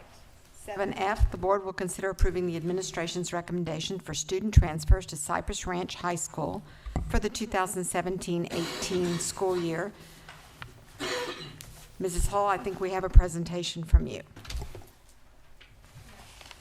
Just briefly tonight, I wanted to provide you with our recommendation for addressing the concerns that have been expressed about the opening of Bridgeland High School and the 9th and 10th graders being rezoned to that new campus. Last month, we provided you with 4 options that we could possibly consider in addressing and responding to the concerns that have been shared with us. And if you want to just go to the next slide, this slide just kind of briefly summarizes those 4 options. Option 1 was what our current practice has been about requiring all those current 9th graders that are at Cypress Ranch, they would be zoned to Bridgeland High School for the 17-18 school year, and no transfer option would be available. The second option was that we could open it up and provide a transfer option to remain at Cypress Ranch to any student, current 9th grader, that wanted to remain there. Option 3 was looking to try to balance that 10th grade class between Bridgeland High School and Cypress Ranch, and we would determine a set number of students that would be able to be approved for a transfer to remain at Cypress Ranch. And then if that number exceeded that set number, we would implement something like a lottery system in order to determine who those students would be. And then option 4 was to consider opening Bridgeland High School with 9th grade only. We kind of went through the advantages and disadvantages last month, and I think you recall all of those different areas. And so tonight, if you want to go ahead and go to the next one, really what we see as the most viable option to address the concerns and really make certain that we do not create an issue at Cypress Ranch for that small 10th grade class, or potentially create an issue at Bridgeland High School with the small 10th grade class, is to allow the administration to determine a set number of voluntary transfers that would be allowed to remain at Cypress Ranch. We want to wait for our enrollment projections to come in at the beginning of February and really make certain that we're looking at those closely, determine that set number that would create that balance in the 10th grade classes at both campuses. And then for us to really have the opportunity to think through the process that we would use in order to implement this transfer option to our students. It may be a lottery, it may not. We want to look at the number of transfer requests that we receive and then determine the most viable method for responding to those. Again, if we move forward with this transfer option, no transportation would be provided to those transfer students, which is in line with our current practice for all transfers. And then younger siblings would not be provided that sibling transfer option in the future. which is again in line with our open transfer policy currently.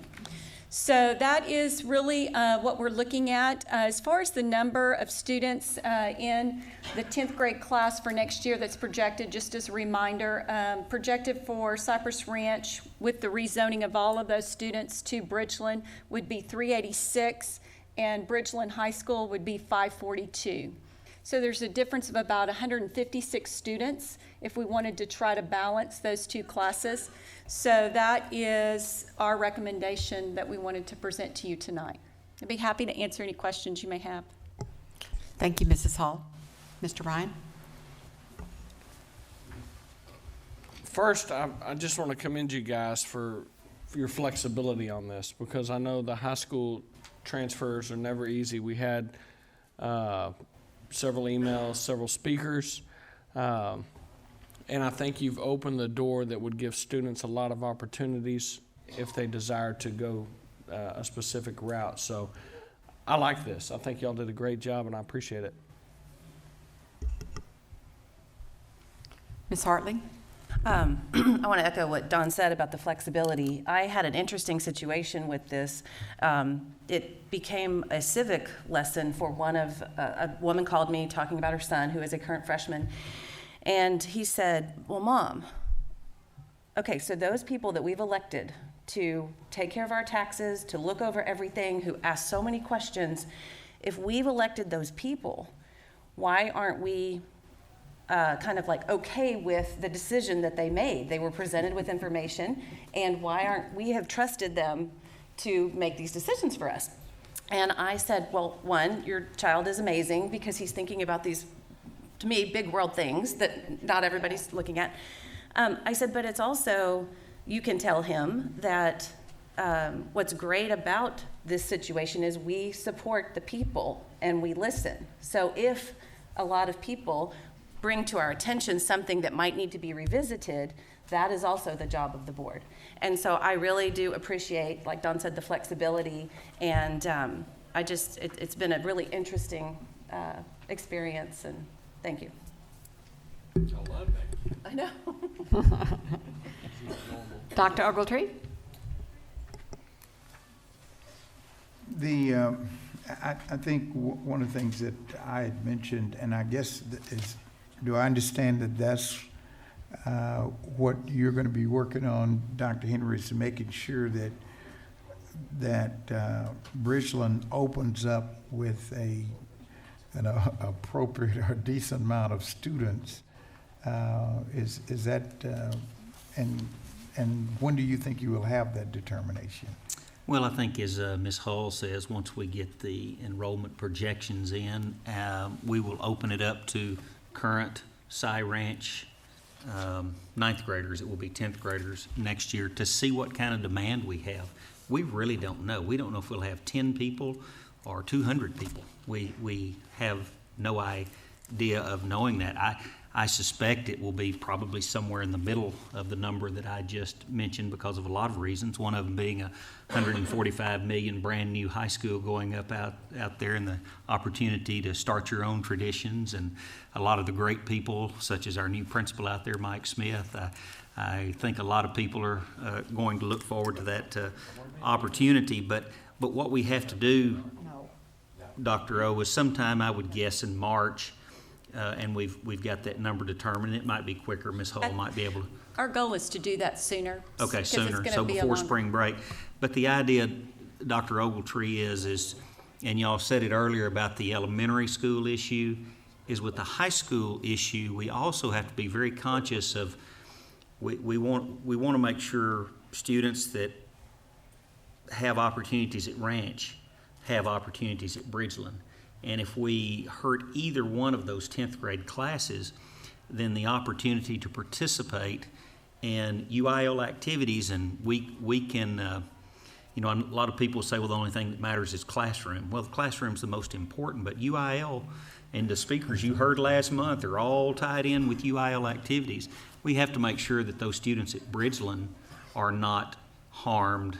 Also, the reason we started Park with 9th grade students was to make sure that they had UIL opportunities. The reason we need to start Bridgeland with 9th and 10th is because of those opportunities, because of the biennium, the way the UIL works. Every 2 years they redraw lines. So we're trying to look out for the best of them, for the most students possible. I don't know if I answered your question or not. And at Bridgeland will also be a closed campus. I mean, other students from other high schools will not be able to transfer. That's correct. It will be initially, this first year especially, a closed campus. Ms. Blacksher? I too want to echo my thanks to the district for thinking outside of the box in this issue, because it is, we've had a number of parents and students appear in citizen participation and voice their concerns. And to me, it's just an example of the administration of our district being open and listening, because I don't believe we've done anything like this previously. So thank you. Mr. Jackson?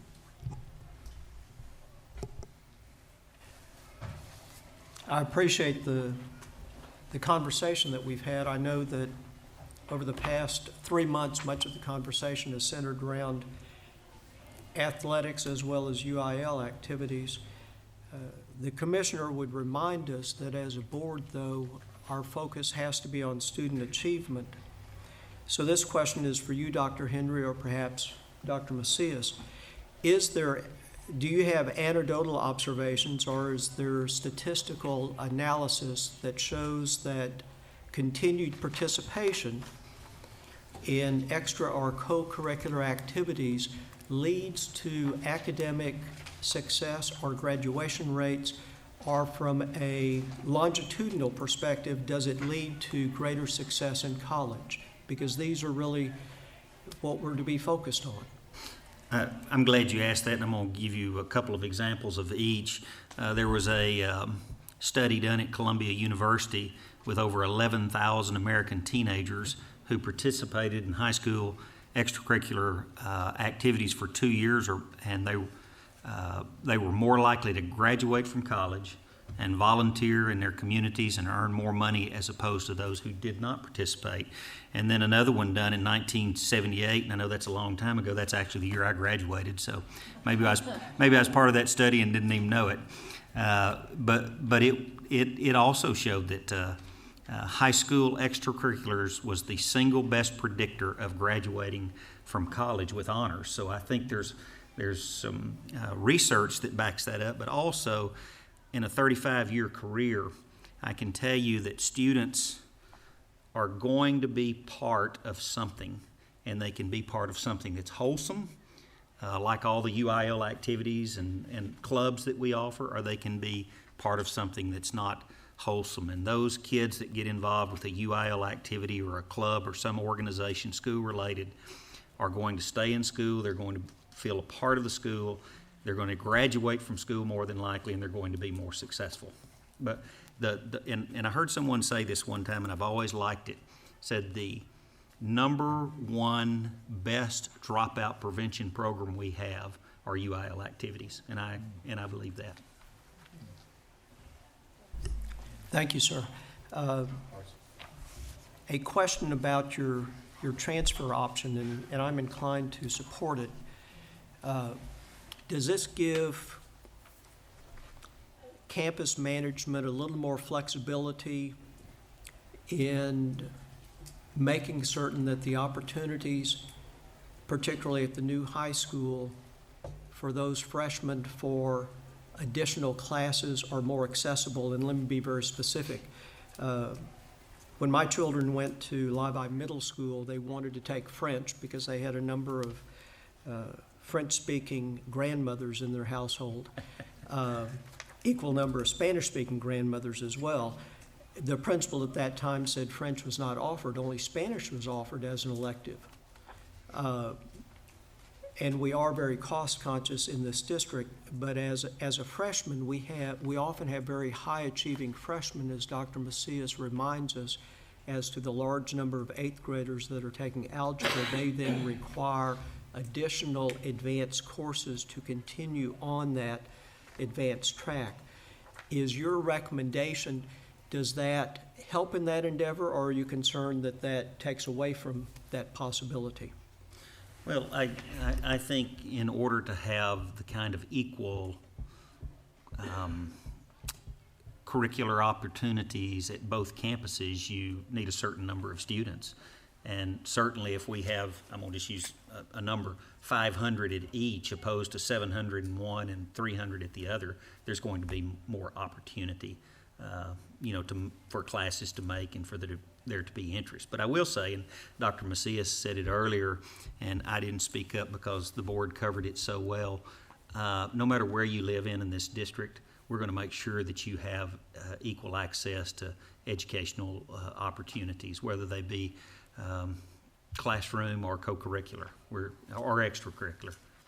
We're going to take care of that. But we think this is the best plan in meeting the academic and extracurricular needs of our students. And this one is more of a capstone question. But based on what you're saying, you're giving us statistical analysis that says that what I call the full-service business model of Cy-Fair is in fact the best way to help ensure academic success for all children. Absolutely. The skills that are learned outside the classroom and school activities are just almost as important as those that are learned in the classroom. Of course, I'm a huge believer in extracurricular, whether it be athletics, fine arts, whatever the case may be. I just believe that's such an important other half of the education of a total child. And I think if you'll remember last month, those parents and students that wanted their students to stay at a particular campus, it was not about classroom opportunities, it was about opportunities outside the classroom. So that's how important it is. Ms. Blacksher? I just wanted to add, having served on the Cy-Fair Educational Foundation for many years, and each year analyzing scholarship applications for our students and awarding scholarships, time and time again, what you see is those extracurricular activities are where our students are developing their leadership, just as Dr. Henry said. And that when awarding scholarships, what not only our foundation, but other foundations as well look for is the well-rounded student, the student that not only puts an emphasis on their schoolwork, but is a part of the community, does volunteer work, is involved in extracurricular activities, and is already exhibiting signs of leadership, because those are the students that more than likely will be successful in life and will continue with their education. Thank you, Ms. Blacksher. Any other questions, comments?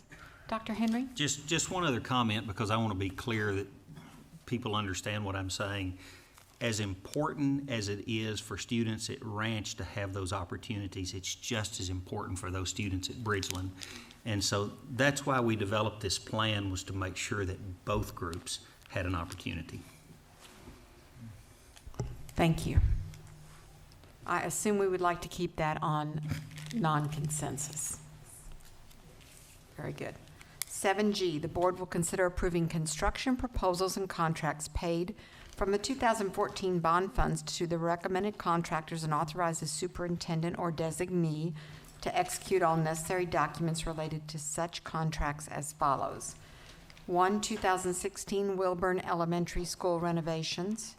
2, 2016 Cypress Falls High School renovations. Any questions? Comments? Yes, Mr. Jackson? Roy, would you give us a very brief, quick summary of how the funds are going to be used for each of these two? Thank you. On. Wilburn Elementary School will be replacing the roof. We're also going to be replacing carpet and some other miscellaneous renovations that comprises the recommended contract award for you guys tonight. Also, we have some life safety issues and improvements in the building, as well as some electrical upgrades like replacing the PA system and some control center systems that we have in the building. At Cy Falls High School, we're going to be replacing the remaining carpet. We did replace some of the carpet as a result of the floods back in April. We'll be replacing a lot of the carpet that's left on the second floor. We've got some control work we're going to be doing. We're going to be renovating restrooms. And a lot of it's just general upkeep and improvements that need to be made to the building because of the age of the building and the age of the systems and materials installed in the campus. Any other comments or questions? May that go on consensus? H, the board will consider approving and authorizing the superintendent or designee to enter into the miscellaneous professional service contracts related to the following projects. Again, 2016 Wilburn Elementary School renovations and 2016 Cypress Falls High School renovations.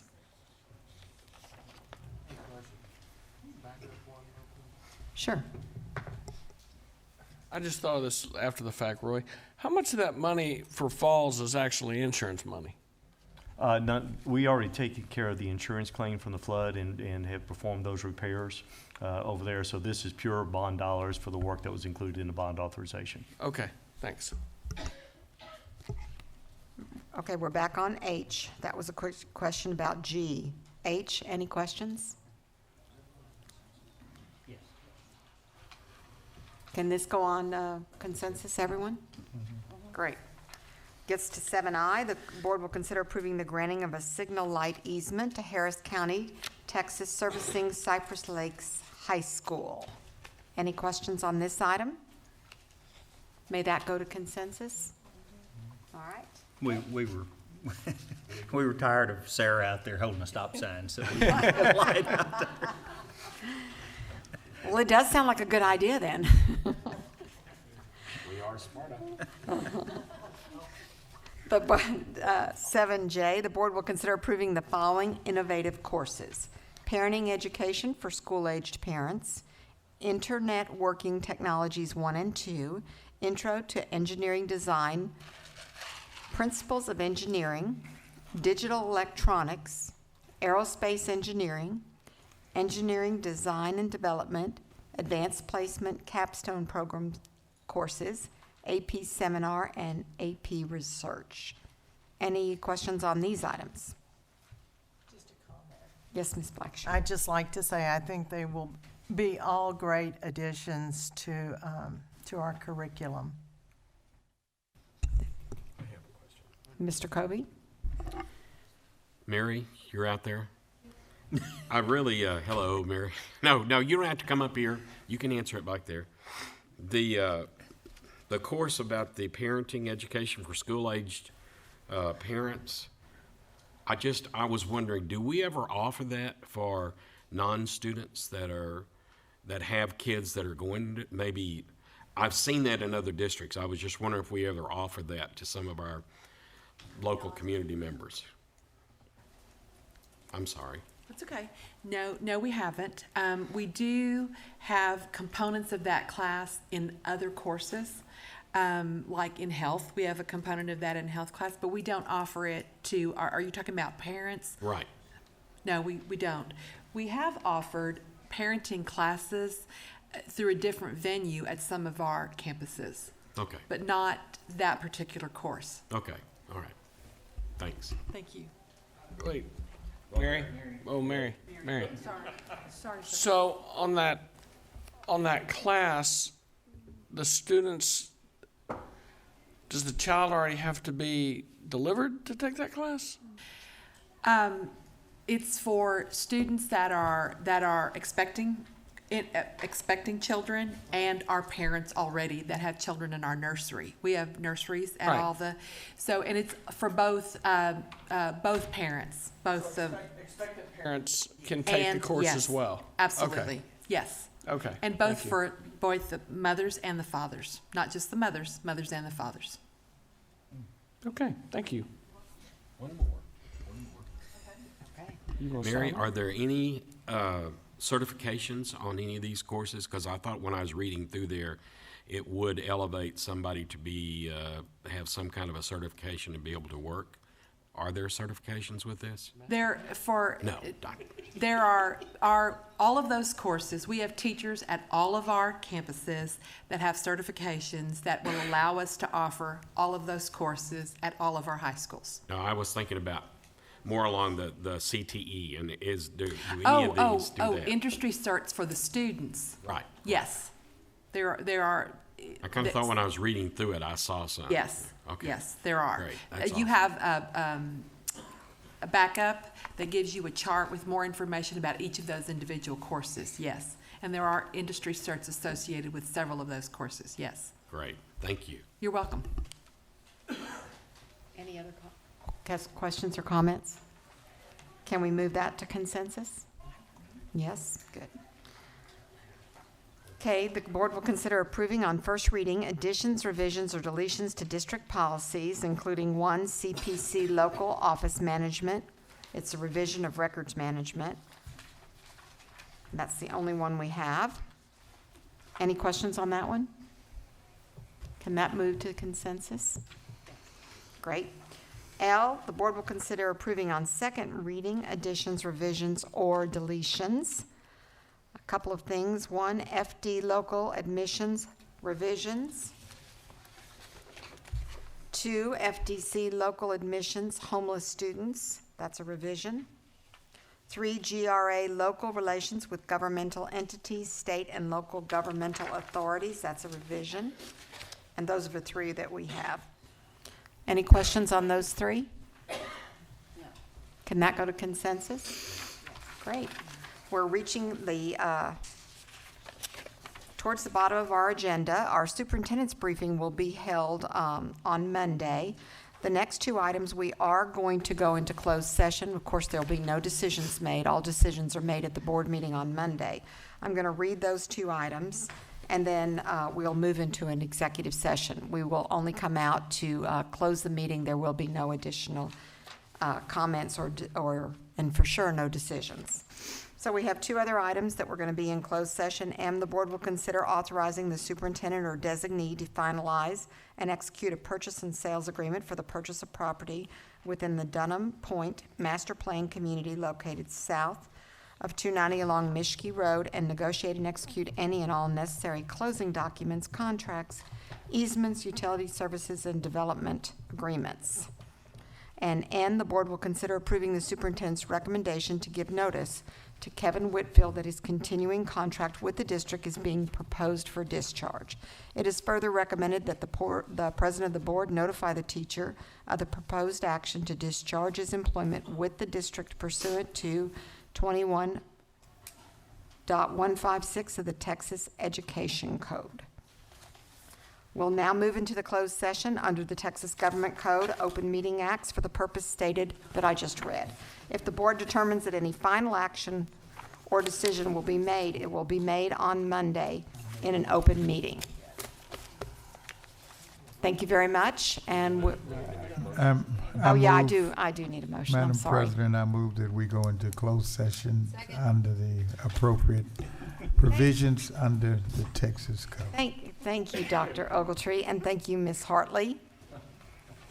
All right. All in favor signify by raising your right hand. We've got it. Thank you, and see you on Monday.